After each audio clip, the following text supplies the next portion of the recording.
Hey, it's Elliot. Just want to make a quick video on suicide. So this is going to be like a trigger warning. I'll probably put it in the box below or in the title, but yeah.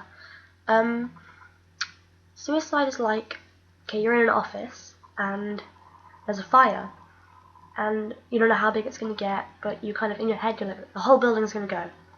So you can either take the fire exit or you can go down the stairs through the building.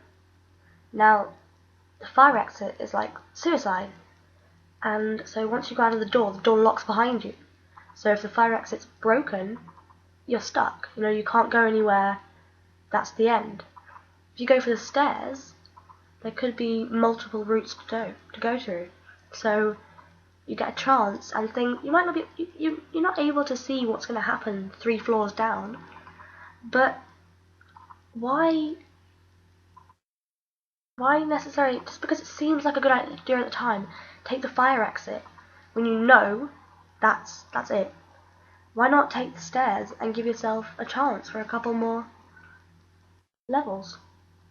So I understand that for some people suicide seems like the only way to do it, and trust me, I know how you feel, because it seems like, oh yeah, this is really shit, I hate this, I hate myself, I hate everything. But and I know people will say, oh, it's going to get better, but it does. And that's from a personal perspective. And I just think that people who, now looking back on it, I think, why on earth did I try that? And I'm actually really glad that it failed so many times, because I was so determined that it was the right option and that if I didn't do it, life was going to be so shit. But if I'd done it, I wouldn't have met my friends that I have now.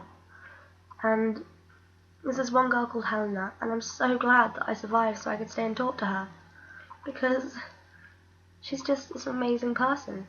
So if you think that suicide is the best option, just think future. I mean, sometimes you really can't see a future, but if you just think, oh, maybe if this changed, maybe if that changed, maybe if I stopped thinking about that, could I go to college? Could I go to work? Could I meet new people? Sometimes friendship groups, the people who you think are your friends, aren't necessarily the best people for you.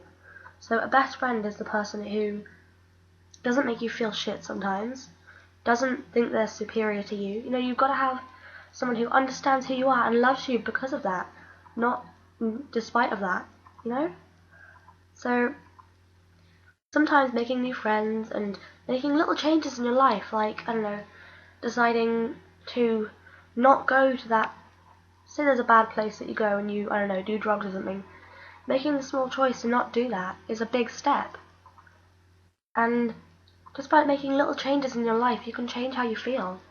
And medicines and antidepressants sometimes aren't the option. I mean, sometimes they can help, but other times it's up to you, and nothing's going to help you get better if you don't want to. So I've kind of waffled for a bit now, but I just felt like I needed to get a message out, because a good friend of mine who I was in hospital with recently killed herself, and it's just such a shame, you know? People, you can meet these amazing people and you can think you know a lot about them, but then in the end, you think you know nothing. So just imagine, you may have just, I don't know, maybe you've just got your friends who you think will care about you, you think just your parents will care, or you think your pet, your dog, your cat, your fish, you're always going to be missed by someone. And I know people say suicide is selfish, and other people say, yeah, but it's selfish asking me to live for you. But you don't have to do it for them, you have to do it for yourself, because you care about them. So, say my best friend, Shaniqua. Say I really cared about Shaniqua, and I felt so depressed, I was like, nope, I'm going to kill myself. So I did it.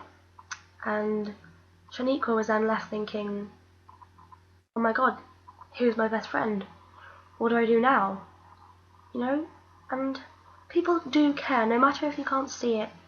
Because I know how you feel, you think, oh, no one would really miss me, no one would really care. But someone will always care, okay?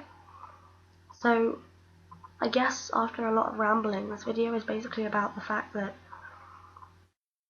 suicide sometimes feels insanely like the right answer, and you think, I know what I'm doing, I don't need people to tell me not to do it, because this is my life and my choice.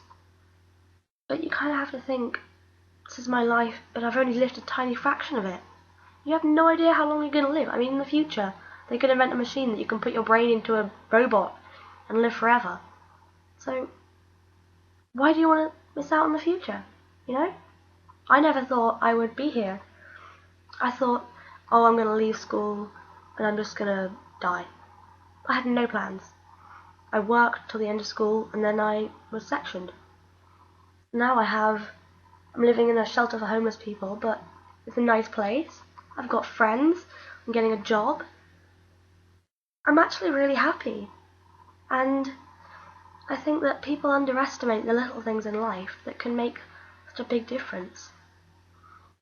So whether you just like listening to your music, or hanging out with a friend, or just sitting on the sofa with your dog on your lap, little things like that can change how you feel about things in the grand scale. So just try and stay safe, and I really hope that all of you are okay. And if anyone's got any questions or problems or anything, my inbox is always open to you, and you can email me at elliotsmelliot@outlook.com, and I will always reply and I will always listen without judgment. So, yeah, stay safe, guys.